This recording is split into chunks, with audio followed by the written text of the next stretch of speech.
Amen. Soyez les bienvenus, sœurs et frères en Christ, en ce deuxième dimanche de l'Avent, marqué par l'attente. Nous sommes le 7 décembre à Mertzwiller, en notre église protestante, et nous autres chrétiens croyons que Jésus de Nazareth est venu dans le monde pour nous sauver et qu'il reviendra à la fin des temps pour faire toutes choses nouvelles. Nous attendons la venue de la lumière dans le monde. Et du coup, le signe que nous utilisons pour marquer ces 4 dimanches qui nous préparent à la fête de Noël, c'est la bougie et les petites lumières ici qui parent nos autels et nos églises pour nous éclairer nos alentours, éclairer nos forts intérieurs en nous rappelant que la flamme de la vie, de l'espérance est là, mais demeure toujours fragile. Elle peut s'éteindre facilement si on souffle trop fort dessus. Je vous invite à la prière.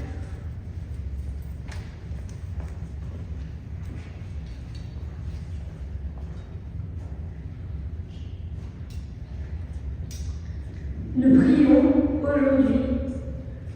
Nous voulons prendre le temps de la veille, de l'écoute attentive de l'Évangile.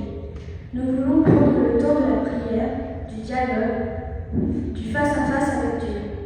Nous voulons prendre le temps de la halte afin de trouver la force nécessaire. Pour nous tenir debout, adultes et responsables devant Dieu et devant les hommes. Au nom de l'Évangile de Jésus-Christ. Amen. La deuxième bougie est allumée. Cette flamme, c'est notre espoir pour nous guider vers Dieu dans cet Avent. Voici le verset biblique de la semaine. Redressez-vous et relevez la tête, car votre délivrance approche. Luc, verset 21, chapitre 28. Merci Charlotte. Pour entrer en culte, en célébration avec le Seigneur, traditionnellement, nous prions les uns avec les autres, et pour ce dimanche, le deuxième de l'Avent, dans nos églises protestantes, nous antiphonons le psaume 80. Je vous invite à dire ensemble ce qui est en gras. Moi, je dirais ce qui est en caractères normaux. Un psaume qui nous invite à tourner nos regards vers le berger d'Israël. Berger d'Israël, écoute-nous. Tu trônes dans ta gloire. Du haut des cieux, regarde et vois. Protège ce que ta main puissante a planté.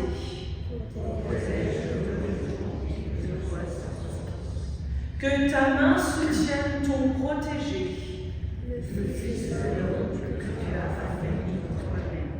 Jamais plus nous n'irons loin de toi. Seigneur Dieu de l'univers, fais-nous revenir vers toi.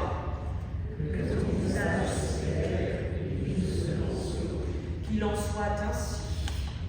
Je vous invite avec moi à entonner ce cantique de circonstance en ce temps d'Avent. Ô Dieu des grâces éternelles, le temps est proche où ton amour fera toutes choses nouvelles. Et comme je sais que vous êtes tous très en forme ce dimanche matin, je vous invite à vous lever pour chanter ce cantique, où que vous soyez dans cette église ou à la maison avec les internautes qui sont avec nous pour ce temps de l'Avent. Chantons.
Nous prions. Dieu, notre Père, origine de toutes choses, tu veilles avec amour sur ta création. Toi, le Créateur, nous te prions. Seigneur, prends pitié. Seigneur Jésus, tu reviendras pour achever le salut de tout le monde. Toi, l'espérance des peuples, nous te prions. Christ, prends pitié. Esprit Saint, tu nous offres l'espérance de ton royaume. Toi, le souffle de vie, nous te prions. Seigneur, prends pitié. Kyrie eleison. Accueillons la grâce de Dieu. Dieu nous pardonne en Jésus de Nazareth. Il vient dans le monde chercher et sauver ce qui est perdu. Il reviendra à la fin des temps. Il est notre Sauveur. Celui qui met sa confiance en Dieu et trouve sa joie en Jésus-Christ est sauvé. Amen. Amen.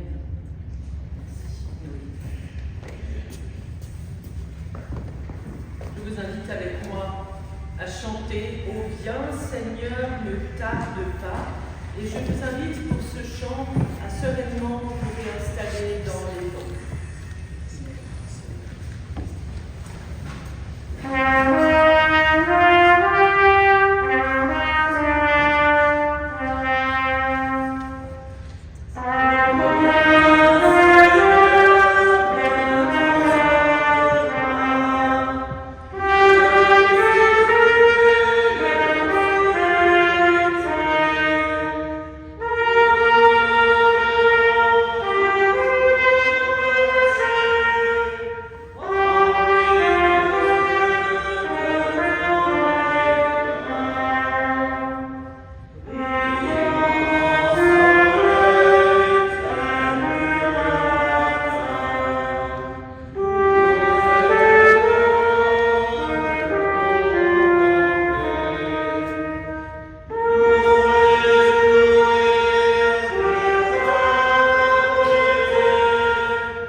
Seigneur Jésus, tu réveilles le cœur et tu réalises nos forces.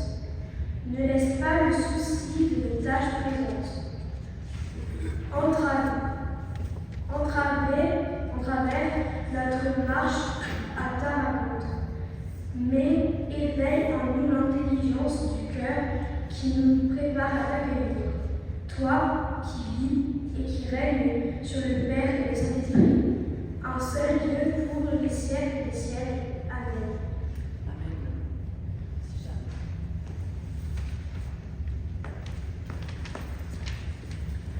L'évangile de ce dimanche, ce deuxième dimanche d'Avent, comme très souvent dans notre cycle de lecture biblique, pour cette année se trouve chez l'évangéliste Luc, chapitre 21.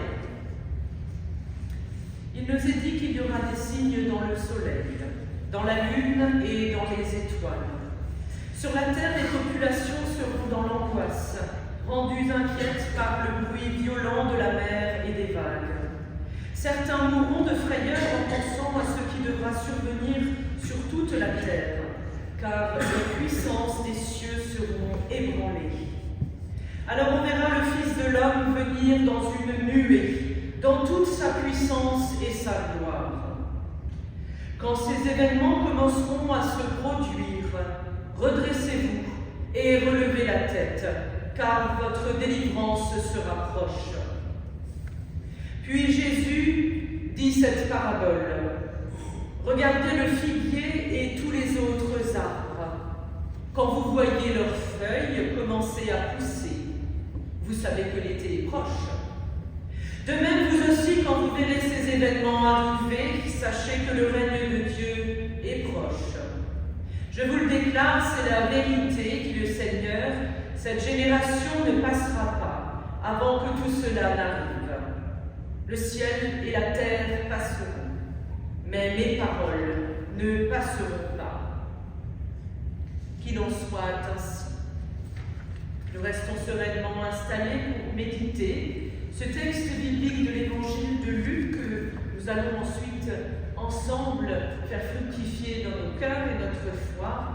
Et pour l'instant, chanter ensemble ce cantique, plus de nuit, le jour va naître, avancer vers le Seigneur. Il y a 4 strophes.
Sœurs et frères en Christ, à l'époque de l'évangéliste Luc, lorsque ces mots de foi ont été transcrits, le traumatisme est encore immense à l'époque à cause de la destruction du temple à Jérusalem vécue en 70. C'est pour le contexte un peu historique pour vous resituer, parce que c'est un texte, vous l'avez entendu, assez inhabituel pour nous dans nos oreilles, très percutant. À cette époque, tout le monde est inquiet, bouleversé. Et le peuple a énormément de questions. Un climat de tension politique et d'incertitude touche la population face à l'occupant romain, qui est déjà lui-même sur le qui-vive, alerte. L'évangéliste Luc rapporte les paroles de Jésus, lui-même qui utilise, vous l'avez entendu, un langage assez apocalyptique, ce qui, pour l'époque, en tout cas, est très courant. Ce langage est symbolique, bien sûr. Il est là pour nous redire la présence de Dieu au travers de l'histoire des hommes et des femmes que nous sommes, et de toute l'humanité, au fil du temps, au fil des épreuves de la vie, des destructions, des désolations, des exils. Ce langage utilise, et nous l'avons bien saisi, des images très fortes. Il parle à notre imaginaire aussi, mais aussi à l'espérance et au désir profond de voir Dieu intervenir auprès de l'humanité. C'est en image qu'est dit à travers les mots ordinaires, que nous ne pouvons pas toujours exprimer d'ailleurs, la conviction que Dieu n'est pas silencieux. C'est ce que Jésus souhaite transmettre aux gens de son temps.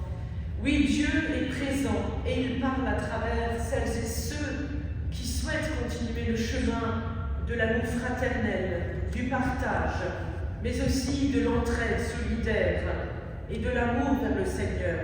Et cela devant toutes les forces qui détruisent l'être humain.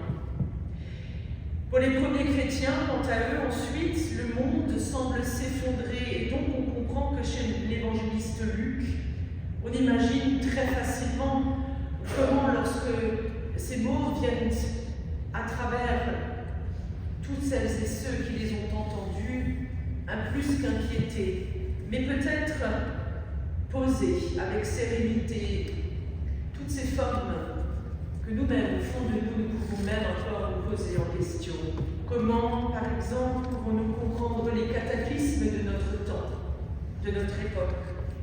Qu'est-ce que cela signifie pour notre foi, pour ma foi personnelle? Et Dieu, où se trouve-t-il quand tout s'écroule? Où est-il ce Dieu? Ces questionnements ont habité les contemporains de Jésus et j'en suis certaine, nous habitent également, profondément et simplement. Rappelons-nous que le livre de l'Apocalypse offre d'abord espérance et non tumulte. Il offre clarté sur l'avenir de tous les croyants.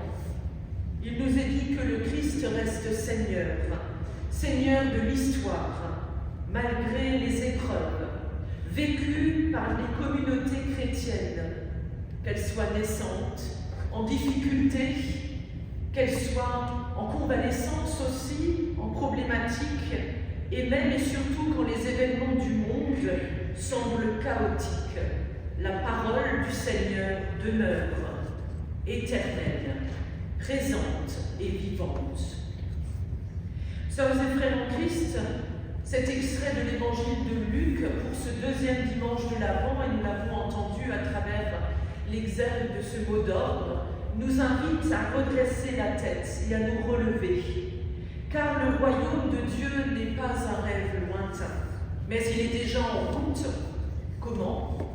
Là, peut-être notre question.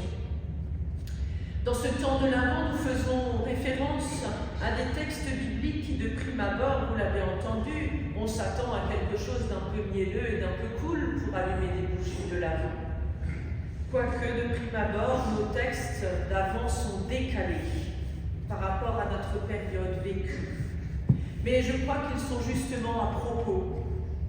Le Christ Jésus nous propose de faire un pas de côté pour saisir l'espérance qui est empreinte de réalisme. La perte du temple de Jérusalem, à une époque, ne fut pas seulement la destruction d'un bâtiment, mais l'effondrement entier du centre spirituel, culturel et identitaire. Nous savons bien que quand les repères vacillent, la foi, elle aussi, semble en tremblement. Jésus vient alors rappeler que Dieu n'est pas enfermé dans un lieu, même s'il est paré de belles lumières, qu'il vient marcher avec son peuple à travers les ruptures de l'histoire, et son discours est donc très grave, mais aussi rempli d'espérance. Il nous décrit des signes cosmiques, des bouleversements terrestres et des inquiétudes humaines, un monde qui reflète en lui-même une crise profonde et spirituelle. Nous l'avons entendu, des images fortes d'abord, la mer en tumulte, pour ne pas dire le tohu-bohu de la Genèse, des puissances célestes ébranlées, des nations désemparées. C'est dingue, on dirait qu'il parle d'aujourd'hui, non? Jésus ne cherche pas à nous effrayer, ni à effrayer les hommes et les femmes de son temps, mais je crois à provoquer en chacun de nous ce qu'on appelle un réveil, une veille intérieure. Lorsque Jésus parle ainsi, bien rejoindre nos propres zones de fracture. Vous savez, ces lieux où nous-mêmes, au fond de nous, nous sentons que quelque chose se fissure, ou s'est fissuré peut-être déjà. En nous, dans notre foi, dans nos familles, dans notre monde, dans le vivre ensemble les uns avec les autres. L'Apocalypse n'est donc pas seulement un cataclysme extérieur, c'est ce qu'on comprend à travers cet extrait de l'évangile de Luc, mais révèle aussi nos bouleversements intérieurs. L'histoire humaine n'avance pas au hasard. Quoi qu'on entende souvent aujourd'hui, vous savez cette phrase « Oh, dis donc, le hasard fait bien les choses ».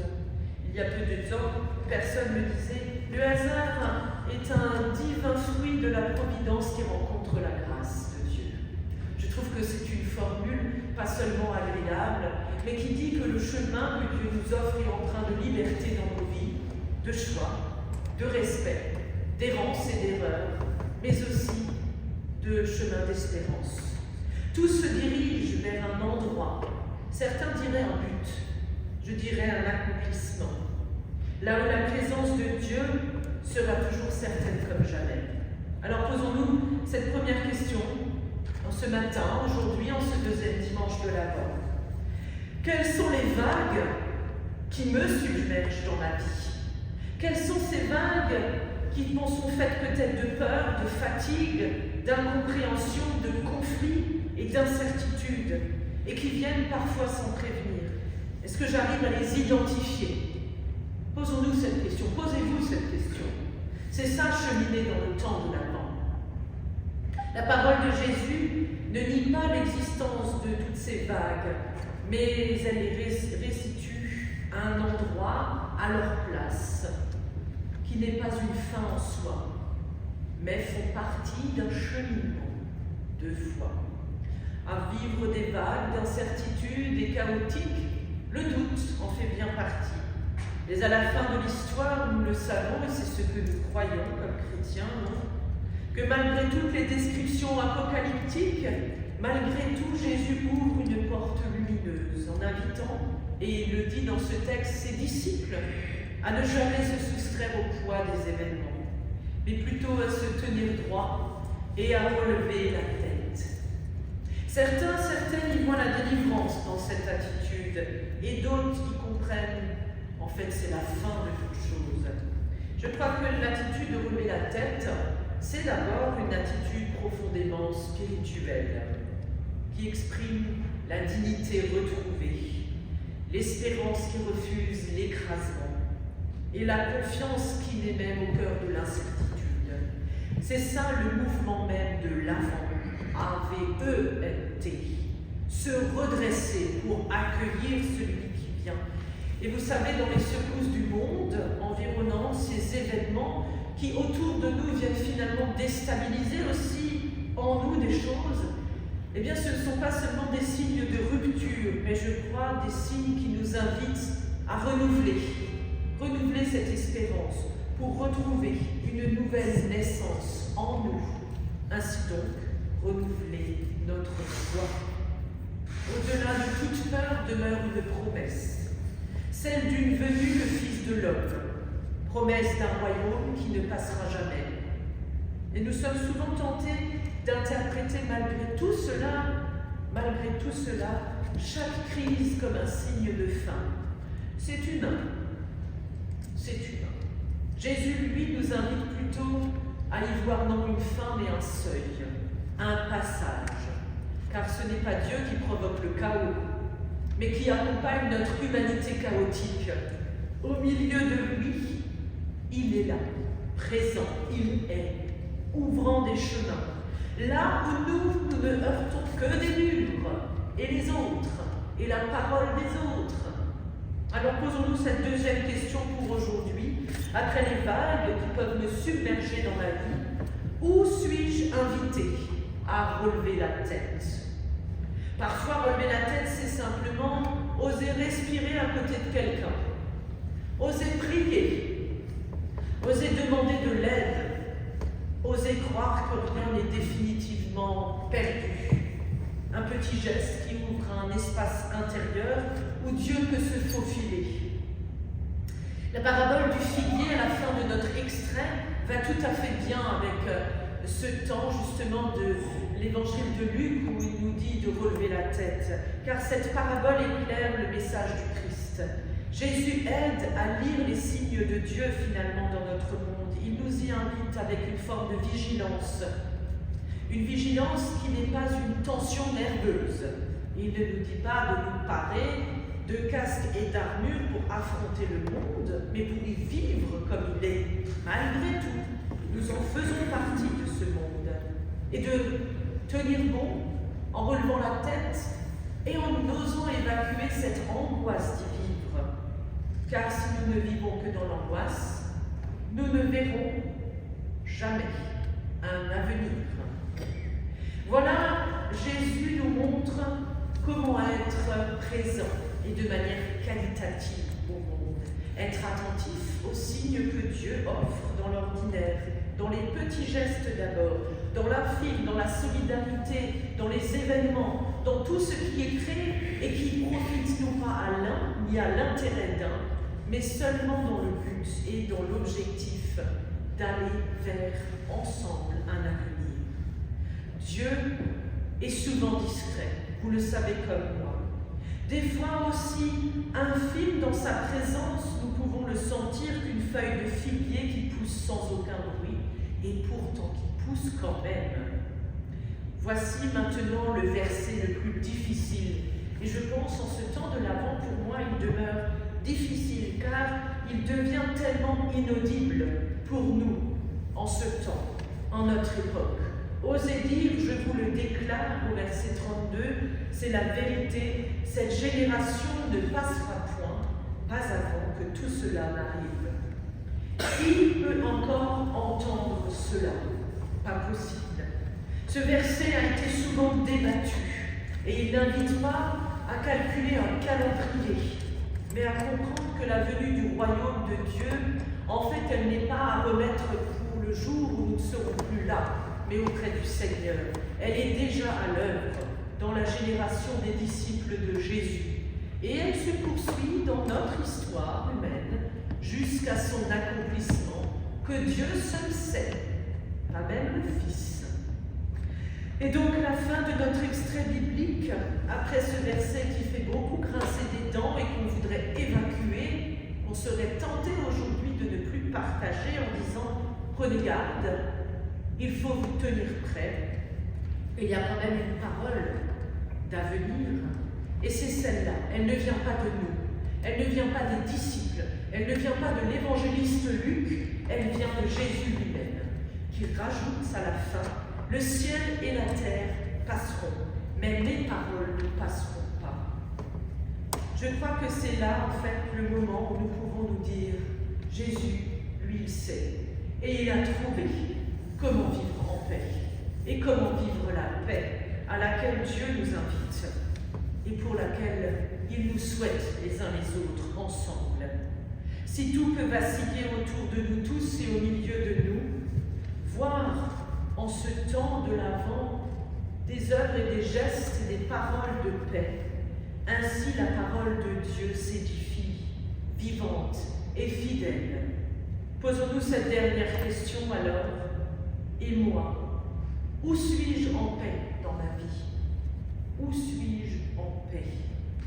Car la paix, ça ne se décrète pas, ça se reçoit. Elle n'est pas toujours absence de trouble, mais confiance au milieu des gens, de la vie, des temps, des épreuves. Peut-être faut-il demander au Seigneur où il veut déposer sa paix aujourd'hui dans ma vie. Peut-être que lui sait un peu mieux, ou qu'il saura m'aiguiller, non? Ce passage de l'évangile de Luc, finalement, durant ce temps d'Avent, nous invite sans attendre à la vigilance intérieure pour nourrir notre manière d'habiter ce temps. Un temps que nous souhaitons vivre et placer en confiance. Regardons-nous les signes du monde en étant résignés derrière notre télévision, désabusés, en râlant, ou avec espérance. Et je terminerai par là. Si nous osons encore croire au fond de nous que l'Avent nous donne une occasion événementielle, heureuse, bienveillante et paisible d'accueillir un regard différent sur nous-mêmes et en nous-mêmes et vers les autres et sur le monde, alors Dieu sera toujours présent. Si nous redressons la tête pour regarder à au-delà de nous-mêmes et de nos propres nombrils, alors nous serons toujours à l'écoute de la parole du Seigneur et en profondeur. La surface des vies humaines peut être écorchée par toutes les épreuves que nous vivons. Le monde peut sombrer, Mais Christ a vaincu le monde, ce monde, la mort et les forces qui éprouvent l'humanité. L'avant, c'est notre temps, c'est notre moment à tous, où Dieu vient élargir notre horizon. Ça veut dire qu'il est là et qu'il est prêt à nous aider, à vous accompagner, pour regarder plus loin que l'agitation immédiate, plus profonde que nos fatigues d'hommes et de femmes, et aussi plus haut que nos peurs. Un temps où la lumière peut commencer à filtrer dans la nuit de nos vies. Que ce temps d'avant nous destine, sœurs et frères en Christ, chacune et chacun en nous et autour de nous, à cheminer vers la lumière qu'est Jésus-Christ notre Seigneur, pour accueillir ce qui vient, la paix, et déjà la résurrection promise par le Fils de l'homme. Je vous souhaite un bon Avant. Amen.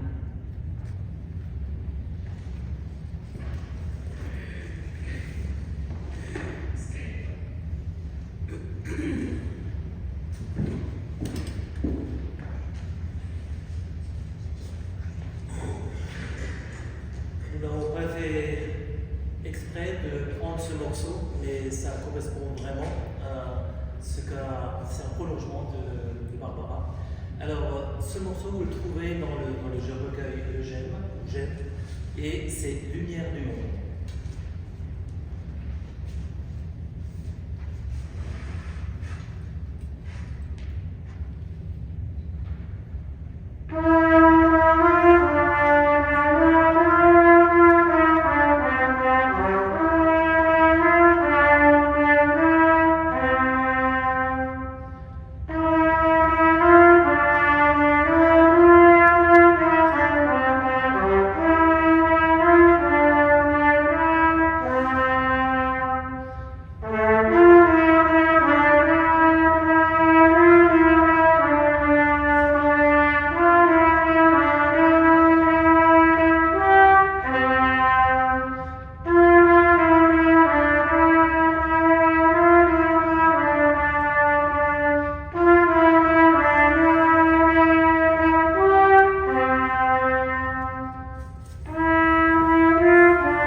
Une prière que nous adressons au Seigneur et par la même occasion que nous dirigeons aussi nos cœurs avec celles et ceux qui sont au loin, à la maison, qui ne peuvent pas partager avec nous cette journée, celles et ceux qui sont invités pour d'autres raisons, qui se réjouissent.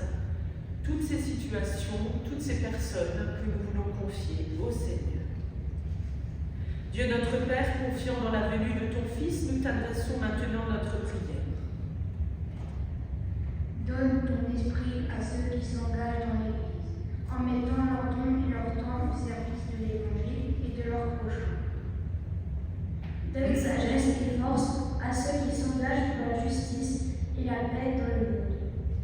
Donne de la persévérance à ceux qui refusent l'agitation de ce jour et prennent du temps pour le silence et la prière.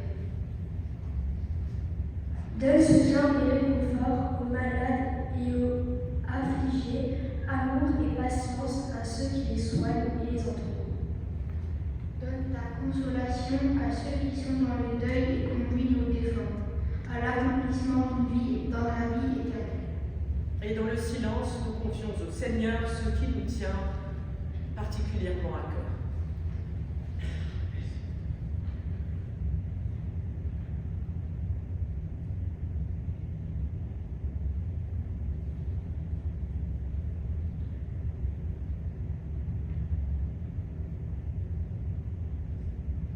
Dieu notre Père, dans la vision de l'avenir que tu nous promets et que tu nous offres, nous puisons espoir et force pour aujourd'hui et pour l'éternité.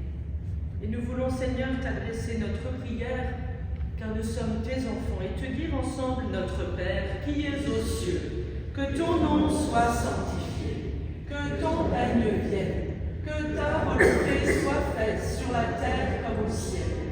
Donne-nous aujourd'hui notre pain de ce jour. Pardonne-nous nos offenses, comme nous pardonnons aussi à ceux qui nous ont offensés.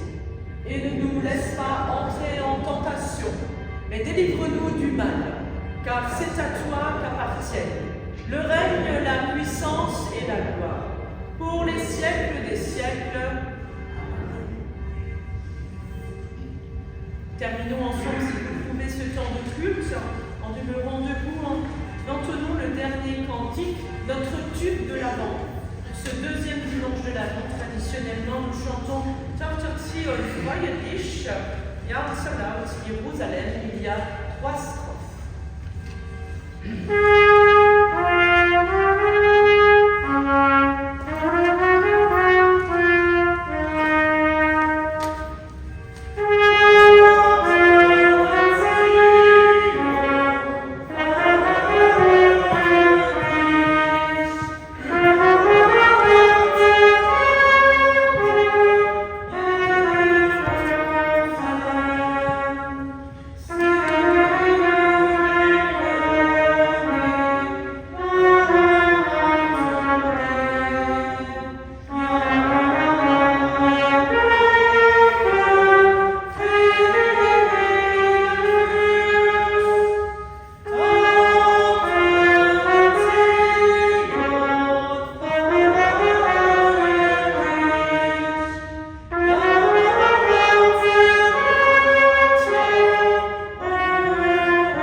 Telle est la parole de notre Seigneur qui vous est offerte à vivre, à faire rayonner et aussi à faire fructifier dans votre cœur et aussi dans votre âme. Quant à nous tous, quant à vous tous, recevez la bénédiction de notre Seigneur, lui qui est Père, Fils et Saint-Esprit, qu'il vous bénisse et qu'il vous garde, qu'il vous donne sa paix et que sa lumière vous habite, maintenant et à jamais. Amen. Soyez bénis et soyez gardés. Et je vous invite à reprendre place quelques instants pour terminer ce culte en partageant le postlude. Alors, j'ai encore repris un morceau morceau de ce corda et c'est une marche rustique.